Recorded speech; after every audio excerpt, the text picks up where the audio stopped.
Ready to move in premium triplex villas at Kollur APR Projects. Namaskaram. Welcome to Temple Tour with Geetanjali.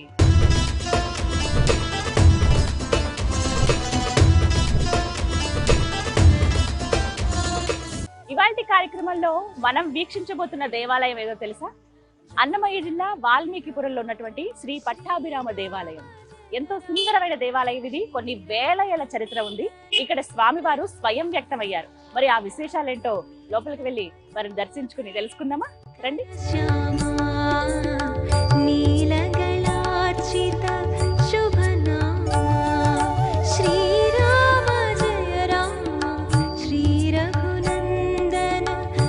ఎంతో సుందరమైన దివ్యమైన ఆలయం ఇది. మనకి రోడ్ సైడే కనిపిస్తుందండి. మనకి తిరుపతి నుంచి 80 కిలోమీటర్లు, అలాగే మదనపల్లి నుంచి 18 కిలోమీటర్ల దూరంలో ఉంటుంది పట్టాభిరామాలయం. ఈ క్షేత్రం అనేది చాలా చాలా ప్రత్యేకం. ఇక్కడ స్వామివారు ముందుగా మనం లోపలికి వెళుతున్నాం. రాజగోపురాన్ని చూడొచ్చు. 4 అంతరాల్లో మనకు కనిపిస్తుంది. ఎంత సుందరంగా ఉందో తెలుసా? ఈ ఆర్కిటెక్చర్ ఇవన్నీ కూడా మనకి విజయనగర రాజులు శ్రీకృష్ణదేవరాయల వారు ఒకే పద్ధతిలో ఆయన ఆలయాలు నిర్మించుకుంటూ వెళ్ళారు కదా, ఆ శిల్పశైలి మనకి ఇక్కడ కనిపిస్తుంది అనమాట. ఓ, లోపలికి వెళ్దాం. పెద్ద పెద్ద ద్వారాలు ఉన్నాయో. ఈ రాతి ఇవి చూస్తే అర్థమవుతుంది ఎన్ని వేల సంవత్సరాలు అయిపోయిందో, ఎంత చరిత్ర ఉందో ఈ ఆలయానికి అని చెప్పి. చక్కగా చెక్కారో చూడండి. అప్పటి శిల్పులు నిజంగా చాలా చాలా గ్రేట్. అసలు భలే ఉన్నాయి. ఈ ఆలయానికి సంబంధించి ఇక్కడ ఒకటి ఫలకం ఏర్పాటు చేశారు. ఇందులో ఆ చరిత్ర అంత రాశారనమాట. శ్రీ రామచంద్ర పరబ్రహ్మణే నమః, తిరుమల తిరుపతి దేవస్థానం వారి ఆధ్వర్యంలోనే ఈ ఆలయం ఉందన్నమాట. ప్రస్తుతం అక్కడ ప్రతి కార్యక్రమాలు అక్కడి నుంచి జరుగుతున్నవే. వాల్మీకిపురం ఇందాక నేను చెప్పినట్టుగా ఇంతకుముందు వాయల్పాడు అని పిలిచేవారట ఈ ప్రాంతాన్ని. ఇక్కడ శ్రీ సీతా లక్ష్మణ భరత శత్రుఘ్న హనుమత్ సమేతంగా శ్రీ పట్టాభిరాముడు వెలిశారు. జాంబవంతుల వారు ప్రతిష్ఠించారు. ఇదే నేను మీకు చెప్పాలనుకున్నాను. చాలా ప్రత్యేకం ఇది. వాగ్గేయకారులు అన్నమాచార్యుల వారు ఈ క్షేత్రాన్ని దర్శించి పలు కీర్తనలు కూడా సమర్పించారట. 1997 అప్పుడు దేవాదాయ ధర్మాదాయ శాఖ వారు, తిరుమల తిరుపతి దేవస్థానం వారు అలాగే ఈ ఆలయాన్ని స్వాధీనం చేసుకున్నారు. సో అప్పటి నుంచి నిత్యం ఇక్కడ జరిగేటువంటి కైంకర్యాలన్నీ కూడా అక్కడ స్వామివారి ఆధ్వర్యంలో అలా జరుగుతున్నవి. సో ఇవి మనం ముందుగా తెలుసుకుని లోపలికి అడుగు పెట్టచ్చు. ఓ, ఎంత పెద్దగా ఉంది దేవాలయం. దేవాలయాలు అసలు ఎంత సుందరంగా ఉన్నాయో కొన్ని ఇప్పటికీ తెలుసుకోలేకపోయామే. ఇన్ని రోజులైందా ఇక్కడికి రావడానికి అనిపించింది నాకు చూడగానే. ఫస్ట్ చెప్పారు స్వయం వ్యక్తం అయ్యారు ఇక్కడ స్వామివారు. ఇందాక మీరు చూసినట్టుగా జాంబవంతుల వారు ప్రతిష్ఠించారు ఇక్కడ వారిని అని చెప్పి. పేరులోనే, ఊరి పేరులోనే మనకు తెలుస్తుంది ఏంటంటే వాల్మీకం అంటే పుట్ట. ఇప్పుడు మన లోపల ఎవరైతే స్వామివారు ఉన్నారో వారికి ఏవైతే అర్చనలు జరుగుతున్నాయి, ఏ విగ్రహాలకైతే అవి కూడా స్వయం వ్యక్తం అయ్యాయట. వీటికి సంబంధించిన ఒక కథనం కూడా ఉంది, చెప్తాను మీకు మాటల్లో. ఒకసారి ఇలా చూడొచ్చు. గోవుల కోసం గోసేవ చేసుకుంటే ఎంత పుణ్యమో కదా. మన ఇళ్లలో అవి సాధ్యం కావు, ఊర్లలో అయితే అవి సాధ్యమయ్యేవో, కానీ ఇలా కొంచెం నగరాల్లో ఉన్నప్పుడు, సిటీస్లో ఉన్నప్పుడు అవి సాధ్యం కాదు. అలాంటి వాళ్ళు చక్కగా గోసేవ చేసుకుంటే గోవులో సకల దేవతలు కొలువై ఉంటారని అంటారు కదా. అలా గోసేవ చేసుకుంటే ఎంత పుణ్యమో మనకి నిజంగా. ఇక్కడ చూడండి ఎంత పెద్ద గంట ఉందో. నైవేద్యం అప్పుడు ఇలా ఘంటానాదం చేయొచ్చు, చేస్తారు. ఎంత పెద్ద గంట ఉంది, చాలా వెయిట్ ఉంది ఇది. చుట్టూ ఉన్న ప్రాకారాలు కూడా ఒక్కసారి చూడండి ఎంత అద్భుతంగా ఉన్నాయో. ఇంకా అలా మనం ఒకసారి చూస్తే ఆ గోడలు అవన్నీ కూడా చూడండి. విజయనగర రాజులు ఎవరైతే ఉన్నారో శ్రీకృష్ణదేవరాయల వారు ఇవన్నీ ప్రాకారాలన్నీ కూడా వారు చేసినవే, చుట్టుపక్కలవి మాత్రమే. ఇంకా ముందు చోళరాజులు ఎవరైతే ఉన్నారో వాళ్ళు ఈ ఆలయానికి 13వ శతాబ్దంలో మరమ్మతులు కూడా చేశారని చెప్పి మనకి ఆనవాళ్లు కూడా ఉన్నాయి. కానీ 13వ శతాబ్దంలోనే మరమ్మతులు జరిగాయంటే ఇంకా ముందు ఎప్పుడుందో అనేది నిజంగా చెప్పలేమంటే. అందుకని ఇన్ని వేల సంవత్సరాల చరిత్ర ఉందన్నమాట. ప్రధానంగా చుట్టుపక్కల ప్రాకారాలన్నీ కూడా మనకి ఇందాక చెప్పినట్టుగా విజయనగర సామ్రాజ్య రాజు ఎవరైతే ఉన్నారో శ్రీకృష్ణదేవరాయల వారు చెక్కిన శిల్పాలు అవి మనకు కనిపిస్తుంది అన్నమాట, ఆర్కిటెక్చర్. కానీ ఇది గర్భాలయం ఏదైతే ఉందో ఇది మనకి చోళకళ ఉట్టిపడుతూ ఉంటుంది ప్రతి చోట. మీరు లోపలికి వెళ్ళి చూస్తే ఆ అనుభవం తెలుస్తుందండి. టచ్ చేసినప్పుడు అరే భలే ఉందా, బయట చూసిన వాటికి వీటికి ఇంత డిఫరెన్స్ ఉందా అని అనిపిస్తుంది అనమాట. ఇలా ఒక్కొక్కటి చూసుకుంటూ వెళ్ళొచ్చు. వాటర్ ప్లాన్స్ ఇవి. శ్రీవారి పోటు, ఇక్కడ స్వామివారి ప్రసాదం తయారవుతుంది అన్నమాట. అన్ని ప్రత్యేకమే కదా. శ్రీవారి పోటు అనగానే మనకు గుర్తొచ్చేది ఏది? తిరుమల తిరుపతి దేవస్థానం. ఇక్కడ శ్రీవారి ఫోటో అన్ని వండి వారుస్తారనమాట ఇక్కడే. వేటికవే ప్రత్యేకంగా ఉన్నాయి. ఎంత నీట్గా మెయింటైన్ చేస్తున్నారంటే ఆలయాన్ని కూడా చాలా చక్కగా సుందరంగా ఉందండి. ఇప్పటికీ ఇంకా డెవలప్మెంట్స్ జరుగుతున్నాయి ఎక్కడికక్కడ, అవి మనం చూస్తున్నాం ఆ కన్స్ట్రక్షన్లో.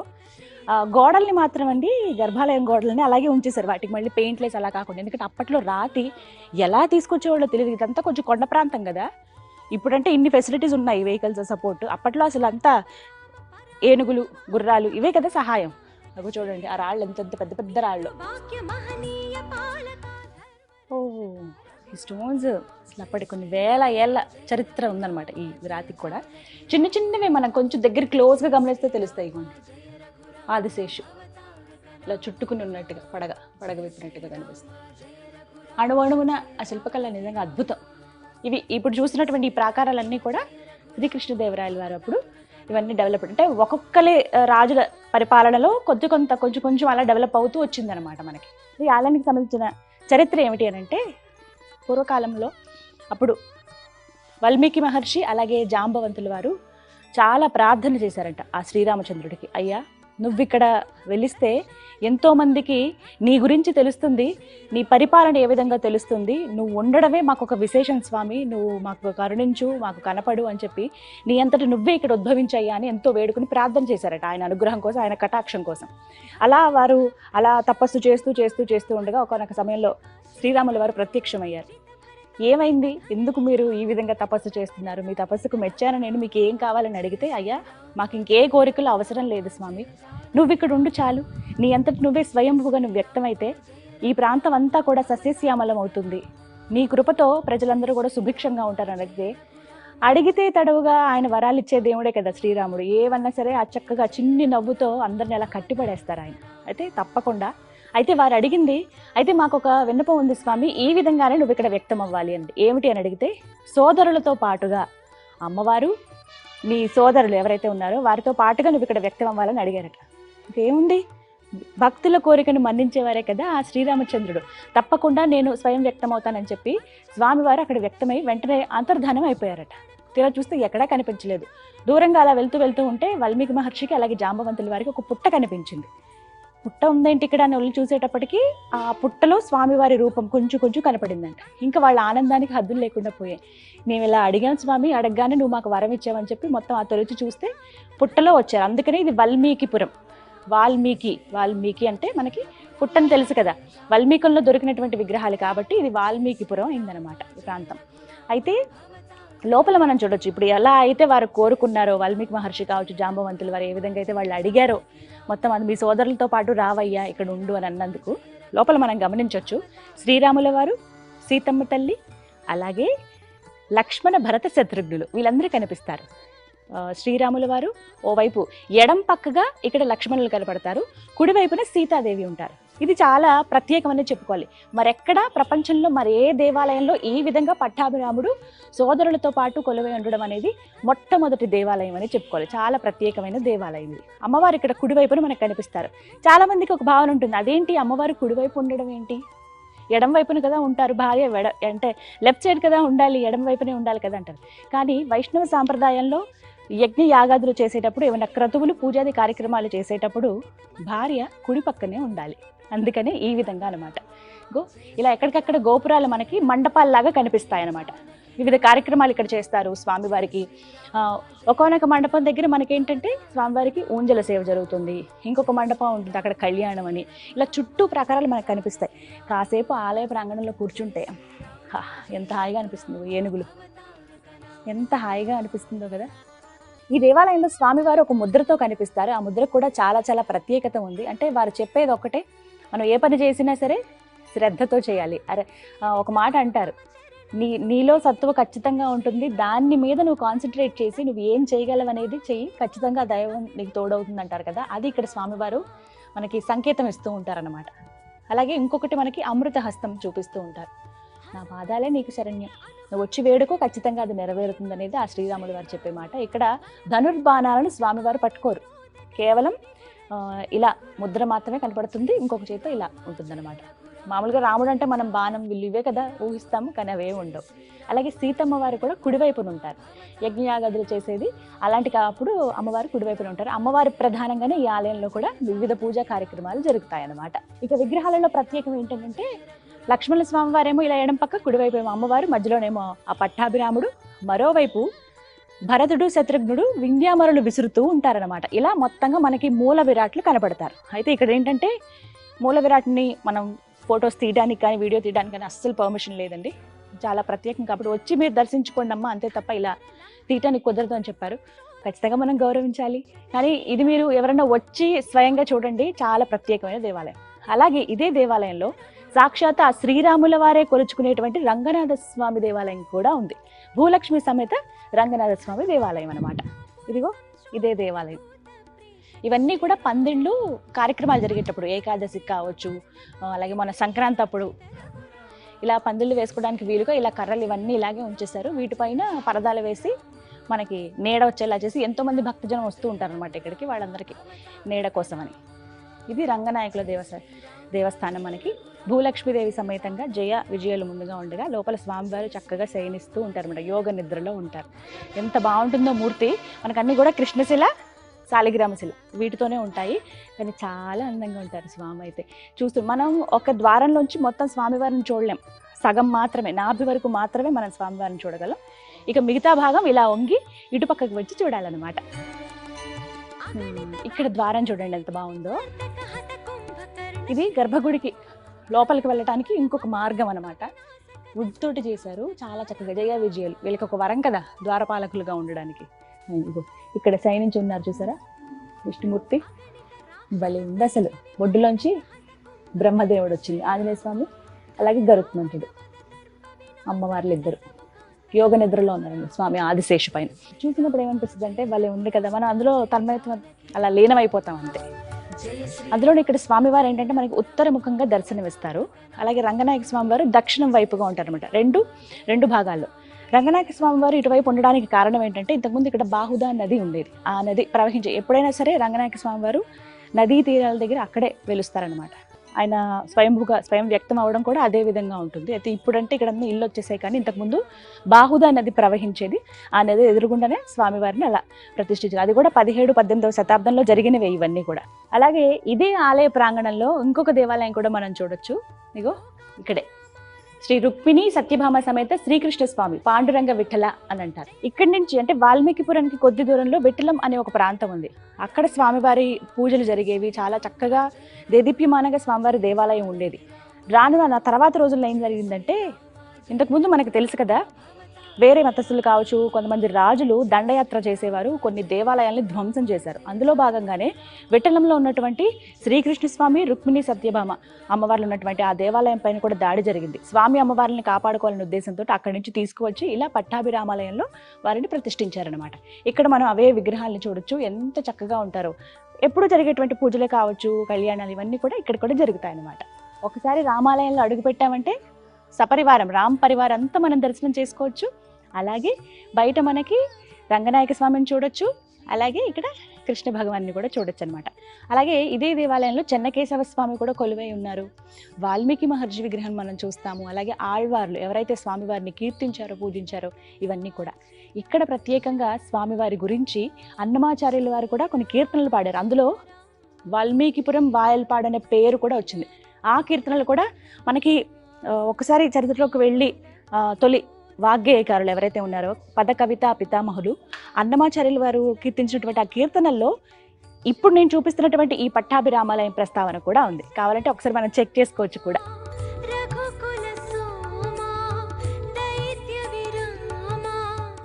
ఈ దేవాలయానికి ఇంకొక ప్రత్యేకత ఏంటంటే, మనకి గర్భాలయం పైన ఆ గోపురం పైన సుదర్శన చక్రం కనిపిస్తుంది. ఒకసారి చూడండి, చాలా అరుదుగా ఉంటాయి అన్నమాట.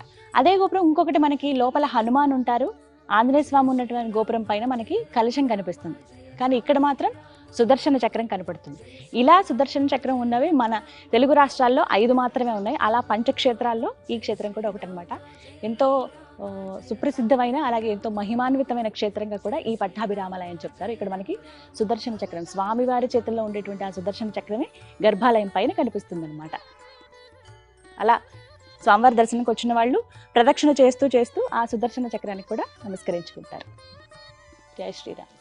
ఇక బ్రహ్మోత్సవాలు జరిగేటప్పుడు అండి, సంవత్సరానికి ఒకసారి బ్రహ్మోత్సవాలు జరుగుతాయి. అప్పుడు ఇక్కడ స్వామివారికి ఊంజల సేవ జరుగుతుంది అనమాట. ఊంజల మండపం అని రాసింది. ఉయ్యాల మండపం చాలా స్పెషల్ కదా స్వామివారికి. హాయిగా ఆయన అలా ఉయ్యాలలు ఊగుతూ ఉంటే మనం అలా తన్మయత్వానికి లోన ఈ పాటలు పాడుతూ స్వామివారికి సంబంధించిన కీర్తనలు మనం పాడుతూ, అలాగే వివిధ కార్యక్రమాలు ఏవైనా ఉన్నా కూడా అన్నీ కూడా ఇక్కడ ఇదే మండపంలో చేస్తారనమాట. ప్రత్యేకించి బ్రహ్మోత్సవాలు అప్పుడు మాత్రమే. అక్కడి నుంచి చూడడానికి చాలా మంది కూర్చోడానికి వీలుగా ఇక్కడ అన్నీ కూడా పరదాలు అవన్నీ వేసి ఉంచుతారు. భక్తులందరూ కూడా చూడొచ్చు అనమాట. ఇక నెక్స్ట్ ఎప్పుడెప్పుడా నాకు ఆ స్వామివారిని చూడాలి, ఎప్పుడెప్పుడు చూడాలా అన్న కోరిక ఉంది. అది మరికొద్ది క్షణాల్లో నాకు తీరబోతుందనమాట. స్వామివారి దగ్గరికి వెళ్ళాలంటే ముందుగా ధ్వజస్తంభానికి మనం నమస్కరించుకుందాం. రామభద్ర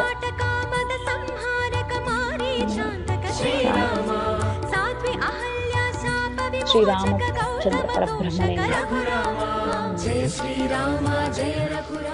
అన్నీ ఆయన రూపాలే కదా ఏవైనా కూడా. నాకు ఫస్ట్ ఆలయం గురించి చెప్పినప్పుడు అనిపించింది, స్వయంగా ఆయన స్వయం వ్యక్తమయ్యారు. అలా వ్యక్తమైన విగ్రహాలను తీసుకొచ్చి జాంబవంతుల వారు వాల్మీకి మహర్షి ప్రతిష్ఠించినవన్నమాట. అంటే ఊహించుకోండి ఎంత సుప్రసిద్ధమైనవో, ఎన్ని వందల సంవత్సరాలు ఎన్ని వేల సంవత్సరాల చరిత్ర ఉందో. 13వ శతాబ్దంలోనే ఈ ఆలయానికి మరమ్మతులు చేశారు. జస్ట్ ఏవో మార్పులు చేసి సంప్రోక్షణలు అవి జరిపారని చెప్పి మనకి లిఖించినట్టుగా కూడా మనకి కొన్ని యూనివర్సిటీస్లో మనకి తెలుస్తాయి. ఎందుకంటే పాత కాలంలో జరిగినవి, అంటే ఆ పూర్వకాలంలో జరిగినటువంటి సంగతులు కావచ్చు, ఆలయాలకి సంబంధించినవన్నీ కూడా కొన్ని నిక్షిప్తం చేస్తూ ఉంటారు. అక్కడ మనకి వీటికి సంబంధించిన చరిత్ర కూడా ఉంటుందన్నమాట. ఇంకెందుకు ఆలస్యం, లోపలికి వెళ్ళిపోదామా మరి. అయితే ఒక్క మాట చెప్తాను, ఆలయంలోకి వెళ్ళే ముందు మనకి లోపలికి కెమెరా అనేది అలౌ చేయరు. కాబట్టి నేను వెళ్ళి స్వామివారిని చూసి దర్శించుకుని పూజ చేసుకుని వచ్చిన అనుభవం చెప్తాను. ఓకేనా? నమో రామచంద్ర.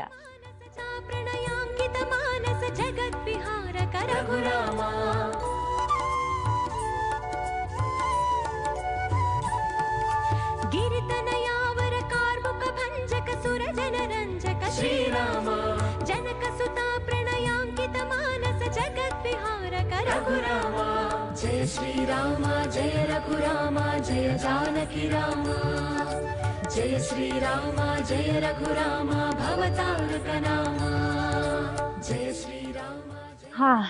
ఎంత చక్కగా దర్శనమైందో స్వామిని చూడడానికి. నిజంగా రెండు కళ్ళు సరిపోలేదండి. మొత్తం ఆయన సపరివారంగా కనిపిస్తుంటే అబ్బా ఒక్కొక్క విగ్రహాన్ని చూస్తూ చూస్తూ చూస్తూ నాకు అసలు భలే అనిపించింది. అయోధ్య వెళ్ళాను రీసెంట్గా, అక్కడ స్వామివారిని దర్శించుకున్నాను. అలాగే ఎన్నో రామాలయాలు కూడా నేను సందర్శించాను. ఈ రామాలయం నిజంగా చాలా చాలా ప్రత్యేకం. ఇన్ని వేల ఏళ్ళ చరిత్ర ఉన్నటువంటి దేవాలయం ఇది. వెళ్ళగానే స్వామివారు చక్కగా చిరుమందహాసంతో కనిపిస్తారు. మొత్తం మనకు ఆ శిలలోనే రాతిశిల, నల్లటి రాతిశిలలోనే మనకు కనిపిస్తారు. కృష్ణశిల అలాగే సాలగ్రామశిల వీటిలోనే అనమాట. స్వామివారు అలా కూర్చుని ఉన్నారు. చాలా సింపుల్గా అలంకరించారు. ఎక్కువ మొత్తం ఆభరణాలు అవేం వేయకుండా సింపుల్గా కనిపిస్తున్నారు స్వామి నామాలతోటి. అలాగే కుడివైపున లక్ష్మణ స్వామి వారు, ఎడం వైపున సీతమ్మ తల్లి, ఎంత ముద్దుగున్నారు ఆవిడ. అలాగే అటువైపు ఇటువైపు శత్రుఘ్నులు, భరతుడు, వాళ్ళిద్దరూ కూడా వింధ్యామరులు విసురుతున్నట్టుగా ఉందన్నమాట. అసలు అలాంటివి స్వయంగా వాళ్ళు వ్యక్తమైనటువంటి ఏ కోరిక అయితే కోరారో జాంబవంతుల వారు వాల్మీకి మహర్షి, వారికి ఆ కోరికను తీరుస్తూ వారి విన్నపం ఏదైతే ఉందో అది మన్నిస్తూ అలా వ్యక్తమయ్యారనమాట. ఆ విగ్రహాలను తీసుకొచ్చి ఇలా అప్పటి నుంచి పూజలు నిత్యం జరుగుతూనే ఉన్నాయి. ఇక్కడ నిజంగా చెప్పారండి, పంతులు గారు కూడా నాకు మళ్ళీ చెప్పారు, మీరు తనివి తీరా చూడండి అమ్మా, మీరు ఎంతో దూరం నుంచి వచ్చారు కదా, చాలా సంతోషం. అయితే ఇక్కడికి రావాలంటే స్వామివారి అనుగ్రహం ఉండాలి. ఇవాళ పునర్వసు నక్షత్రం, అంటే స్వామివారి నక్షత్రం ఉన్న రోజున, ఆయన పుట్టినటువంటి నక్షత్రం ఉన్న రోజున మీరు రావడం చాలా అదృష్టం. తనివి తీరా చూడండి, మీరు ఖచ్చితంగా ఒక కోరిక కోరుకోండి, ఆ కోరిక నెరవేరుతుంది, మళ్ళీ మీరే వచ్చి దర్శనం చేసుకుంటారు అని అన్నారు. నిజంగా అంతే ఇదిగా నేను నమస్కరించుకున్నాను, దండం పెట్టుకున్నాను. మనకి ఎక్కడా కూడా లోపల విగ్రహాలు తీయడానికి ఇక్కడ పర్మిషన్ ఉండదు, ఇది మాత్రం ఖచ్చితంగా చెప్తాను. ఇది కూడా ఒక అందుకు మంచిదే, మీరందరూ కూడా రారు కదా విగ్రహాలను చూపించేస్తే, అందుకనేనేమో ఆ స్వామి మిమ్మల్ని కూడా రప్పించుకోవడానికే ఈ విధంగా నన్ను పంపించాడేమో.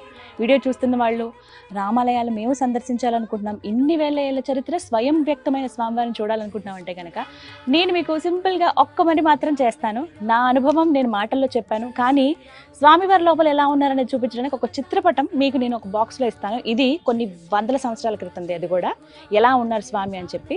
ఆ ఫోటోలో మీరు చూడండి, నా సైడ్ బాక్స్లో మీకు కనిపిస్తుంది కదా, కంప్లీట్గా చూడండి అలాగే ఉన్నారు స్వామివారు. ఇంకా తేజోమయంగా అందంగా కనపడుతున్నారు అందరూ కూడా. ఇక్కడ ఇంకొక విశిష్టత ఏంటంటే, అలా విగ్రహాలు దొరికినప్పుడు కేవలం ఇప్పుడు ఏవైతే చూస్తున్నారో మీరు, ఈ విగ్రహాలు మాత్రమే దొరికి వాటిని అవే ప్రతిష్ఠించారు. అలాగే ఆ తర్వాత సైడ్కి మనకి లోపలికి వెళుతుంటేనే ఎడం భాగంలో పెద్ద హనుమాన్ కూడా మనకి కనిపిస్తారు, ఆంజనేయ స్వామి వారు. ఎప్పుడు మనకేంటంటే ఒక పక్కకి ఒక దగ్గర స్వామివారు అలా కూర్చుని ఆయన స్వామివారి నామాన్ని జపిస్తున్నట్టుగా ఆ శిలపైనే వారి విగ్రహం కూడా మనకి కనిపిస్తుంది. తర్వాత తీసుకొచ్చి ప్రతిష్ఠించారనమాట ఆంజనేయ స్వామి కూడా మనకి స్వామి ఉత్తరముఖంగా చూస్తారు. సాధారణంగా మనకు తెలుసు కదా, ఉత్తరముఖం అని అంటే కనుక మనకి వైకుంఠ ఏకాదశి రోజు ఆ దర్శనం, కానీ ఇది నిత్య వైకుంఠంగా చెప్తున్నటువంటి దేవాలయం అనమాట. స్వామివారు ఎప్పుడు ఉత్తరముఖంగానే ఉంటారు, అలా వచ్చి దర్శనం చేసుకోవచ్చు. స్వామిని చూస్తూ రామబంటు హనుమాన్ మనకి ఎప్పుడు శ్రీరామ జపాన్ని చేస్తూ ఉంటారనమాట. అలా ఆంజనేయ స్వామిని దర్శించుకుని స్వామివారి దగ్గరికి వెళ్ళి చూడొచ్చు. అలా చూస్తున్నప్పుడే మనకి దశావతారాలు దర్శనమిస్తాయి. మొత్తం లోపలికి వెళ్ళడానికి ద్వారం దగ్గర మనకి దశావతారాలు, మధ్యలో అనంత పద్మనాభ స్వామి వారు అలా శయనించి ఉంటారన్నమాట. ఇలా మొత్తం లోపలంతా సుందరంగా ఉంది. అన్నమయ్య జిల్లా వాల్మీకిపురం శ్రీ పట్టాభిరామాలయం 1000 ఏళ్ల చరిత్ర కలిగింది. ఈ పట్టాభిరామాలయానికి ప్రత్యేక విశిష్టత ఏమంటే, ఉత్తరముఖంగా ద్వారం, సీత, రామ, లక్ష్మణ, భరత, శత్రుఘ్న, ఆంజనేయులు ఒకే పీఠం పైన ఉండేది ఎక్కడా లేదు. అంతా 1000 ఏళ్ల చరిత్ర కలిగిన రామాలయం ఆంధ్రప్రదేశ్లో చాలా అరుదు. జై శ్రీరామ్. శ్రీ సీతా లక్ష్మణ భరత శత్రుఘ్న హనుమ సమేత శ్రీ పట్టాభి రామచంద్ర పరబ్రహ్మణే నమః. ఈ వాల్మీకిపురము మహాక్షేత్రంలో, రాములవారి క్షేత్రంలో ప్రతి నెల పునర్వసు నక్షత్రానికి కళ్యాణం జరుగుతుంది. మేము ప్రతి నెల ఈ కళ్యాణానికి హాజరవుతాము. ఇక్కడ కళ్యాణము చాలా కన్నుల పండుగగా చేస్తారు. ఈ కళ్యాణం చూసినందుకు మాకు ప్రతి నెల మంచి జరుగుతుందని మా అభిప్రాయము. ఈ కళ్యాణానికి ఈ పట్టణ ప్రజలందరూ వీలున్నంత వరకు తప్పక హాజరవుతారు. మేము ప్రతి నెల ఈ కళ్యాణం చూసుకొని దేవుని ఆశీర్వాదం పొంది వెళ్తూ ఉంటాము. జై శ్రీరామ్. ఈ వాల్మీకిపురం నందు శ్రీ పట్టాభిరామస్వామి ఆలయం ఎన్నో సంవత్సరాలుగా వెలిసి ఉన్నది. ఇక్కడ సాక్షాత్తు జాంబవంతుడు ప్రతిష్ఠించినాడనే పేరు. ఇక్కడ పునర్వసు నక్షత్రం రోజు కళ్యాణం జరుగుతుంది. చాలామంది భక్తులు విశేషంగా పాల్గొంటారు. ముఖ్యంగా ఇక్కడ స్వామివారు రామ చరిత్ర గురించి, సీతాదేవి జన్మ నక్షత్రం గురించి ప్రతి ఒక్కటి వివరంగా ప్రతి ఒక్క భక్తులకి అర్థమయ్యే విధంగా కళ్యాణం చాలా కన్నుల పండుగ వైభవంగా జరిపిస్తారు. కాబట్టి భక్తాదులు కూడా చాలామంది పాల్గొంటారు. ఇక్కడ కళ్యాణంలో పాల్గొన్న వాళ్ళకందరికీ కూడా తీరని కోరికలన్నీ తీరుతున్నాయని, అదేవిధంగా పెళ్లి కాని వారికి పెళ్ళిళ్ళు, సంతానం లేని వారికి సంతానము, ఆ విధంగా ఈ పట్టాభి రామచంద్రుడు అందరినీ కరుణిస్తున్నాడని ఒక గట్టి నమ్మకం. అదే నమ్మకంతో ప్రతి సంవత్సరము బ్రహ్మోత్సవాలు 9 రోజులు అత్యంత వైభవంగా తిరుమల తిరుపతి దేవస్థానం వారి తరపున ఎంతో వైభవంగా జరుపుతారు. జై శ్రీరామ్. మీరు కూడా రావాలనుకుంటే చాలా ఈజీ అడ్రస్, తిరుపతి నుంచి 80 కిలోమీటర్లు. అలాగే మీరు మదనపల్లి, మాకు తెలుసండి, మేము అక్కడికి వెళ్తూ ఉంటాం, లేకపోతే మేము అక్కడే ఉన్నాము, అటువైపుగా వెళ్తున్నాం అంటే కనుక మదనపల్లి నుంచి మీకు 18 కిలోమీటర్లు అనమాట. సో ఎలా వచ్చినా ఓకే, మెయిన్ రోడ్ మీద ఉంటుంది, ఎక్కడికి లోపలికి వెళ్ళాల్సిన అవసరం లేదు. అడ్రస్ కూడా చాలా క్లియర్గా ఉంది. మీరు అన్నమయ్య జిల్లా వాల్మీకిపురం శ్రీ పట్టాభిరామాలయం అని ఒక్కసారి టైప్ చేయగానే మీకు కంప్లీట్ అడ్రస్ వస్తుంది. మీరు ఈ దగ్గర వాళ్ళు అయితే కనుక తప్పకుండా వచ్చి ఆ స్వామివారిని దర్శించుకుని వారి కృపను పొందండి. ఇవాల్టి టెంపుల్ టూర్ విత్ గీతాంజలిలో సుప్రసిద్ధ క్షేత్రమైనటువంటి శ్రీ పట్టాభిరామాలయం వాల్మీకిపురంలో ఉన్న ఈ దేవాలయం చూశారు కదా. మరో దివ్య దేవాలయ దర్శనంతో మళ్ళీ మీ ముందుంటాను. అంతవరకు సెలవు. నమస్కారం. జై శ్రీరామ్.